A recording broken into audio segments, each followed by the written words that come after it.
नमस्कार. रक्षिताज किचन मराठीमध्ये आपल्या सर्वांचं स्वागत आहे. आज आपण शेवची भाजी बनवणार आहोत. त्यासाठी मी एका साईडला मीठ घेतलं आहे, हळद घेतलेली 1 चमचा, लाल तिखट घेतलं आहे, धने पावडर घेतली आहे, 2 मोठे कांदे चिरून घेतलेली आहेत, 1 टोमॅटो घेतले मीडियम साईजचं, जिरे घेतलेली आहेत आणि खोबरं मी खिसून घेतलेलं आहे आणि 1 वाटी शेव घेतलेली आहे.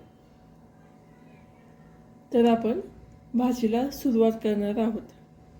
तर भाजी बनवण्यासाठी मी कढईमध्ये तेल टाकून घेतलेलं आहे. त्यामध्ये मी आता थोडेसे जिरे टाकते.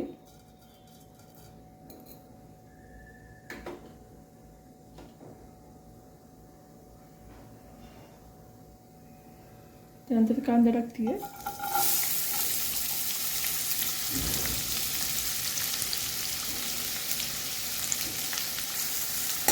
कांदा टाकल्यानंतर तो चांगला हलवून घेते मी. यामध्ये मी 1 चिरून घेतलेला टोमॅटो टाकते.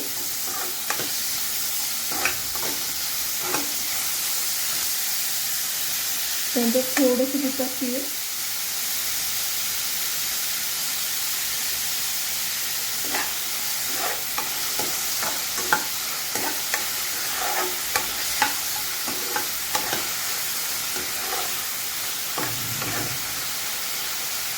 त्यानंतर जे मी खिसून घेतलेलं खोबरं आहे ते ॲड करते.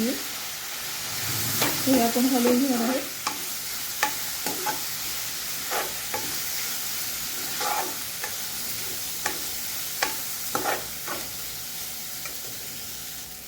याच्यावरती मी 2 मिनिटं झाकून ठेवते.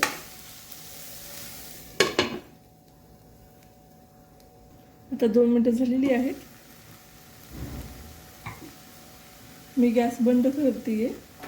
आता हे आपल्याला मिक्सरमधून काढायचे. तर आपली ग्रेव्ही तयार आहे.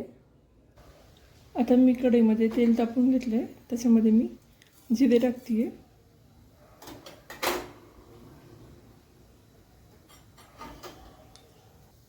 जिरे टाकल्यानंतर आपल्याला कांदा टाकायचा आहे थोडासा त्यामध्ये.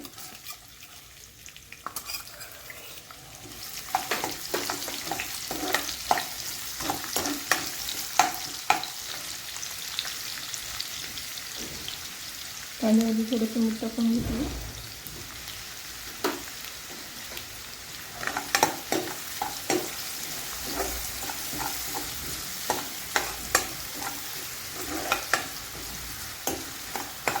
दोन मिनिटं शिजवून घ्यायचा आपल्याला कांदा. 2 मिनिटं झालेली. त्याच्यामध्ये मी जी पिवळी काढून घेतली होती ती टाकते.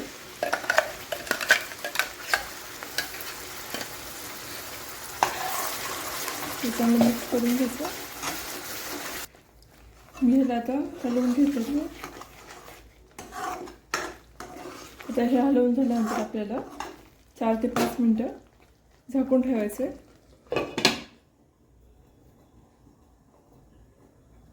आता आपले 4 ते 5 मिनिटं झालेली आहेत.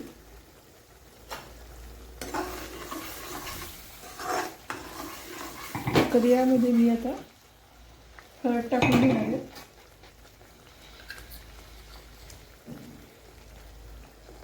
अर्धा चमचा हळद टाकते मी. त्यानंतर 1.5 चमचा धने पावडर,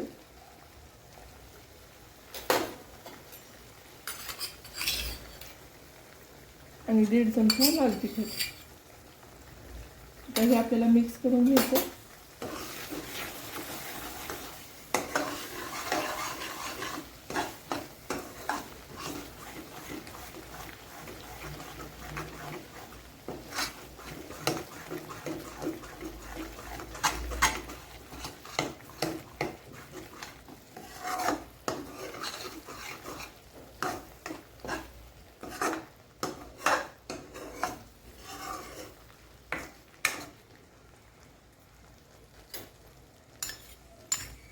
आता आपण ह्याला तेल सुटेपर्यंत म्हणजे 3 ते 4 मिनिटं झाकून ठेवणार आहोत.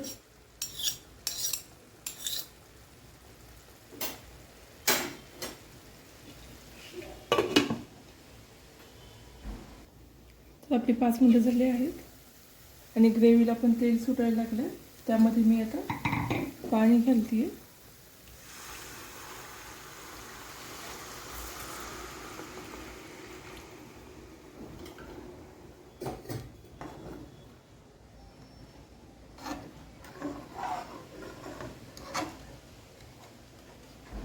मला जेवढं पाणी ॲड करायचं थोडं तुम्ही करू शकता. मी अजून थोडंसं पाणी ॲड करते.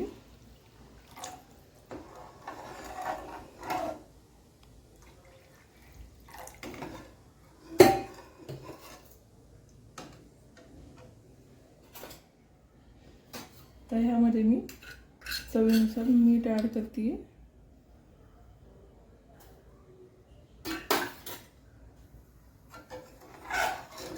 आता आपण ग्रेव्ही परत 4 ते 5 मिनटं शिजवून घेणार आहोत.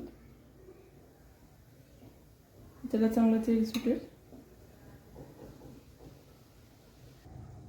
तर तुम्ही पाहू शकता आता आपल्या भाजीला छानशी अशी तरी आलेली आहे.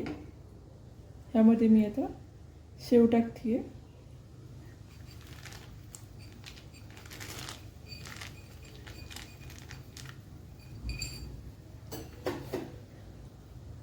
आता ही शेव टाकल्यानंतर आपल्याला गॅस बंद करायचा आहे. मी आता हे एका बाउलमध्ये काढून घेते. तर आपली शेवभाजी रेडी आहे. तुम्हाला ही रेसिपी कशी वाटली ती मला कमेंट बॉक्समध्ये नक्की सांगा. व्हिडिओला लाईक आणि चॅनलला सबस्क्राईब करायला विसरू नका. थँक्यू.